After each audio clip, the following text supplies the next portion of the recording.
মেধা লাগে, অর্থ লাগে, তার সবকিছু কোরবান দিয়ে জনগণকে সাথে নিয়ে আমরা বিজয় নিশ্চিত করবই করবো।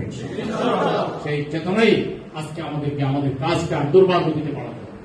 আপনাদের সফর আরো বাড়ান, যোগাযোগ আরো বাড়ান, সময় আরো বাড়ান, আর্থিক কোরবানি আরো বাড়ান এবং জনগণের সাথে যোগাযোগ আরো বাড়ান। জনসমস্যার সমাধানে আপনারা অগ্রণী ভূমিকা পালন করেন। কাউন্সিলর ক্যান্ডিডেটকে বিজয়ী করে নিয়ে আসতে হবে এই ওয়ার্ডে, পার্শ্ববর্তী ওয়ার্ডে, সব জায়গায়।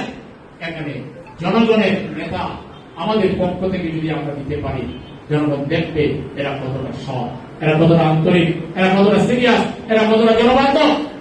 ওদের গুণের নেতৃত্বের মোকাবেলায়, ওদের ওই দুশ্চরিত্রময় নেতৃত্বের মোকাবেলায় সৎ চরিত্র কাকে বলে এটা আমাদেরকে নেতৃত্ব দিয়েই প্রমাণ করবে, মুখের কথাই না। এই জন্য সামনে যে স্থানীয় নির্বাচন আছে, সেই নির্বাচনের জন্য এবং আমাদের আরো আভ্যন্তরীণ বিভিন্ন বিষয়ের জন্য যে ধরনের কোরবানি দরকার, আর্থিক কোরবানি, মানসিক কোরবানি,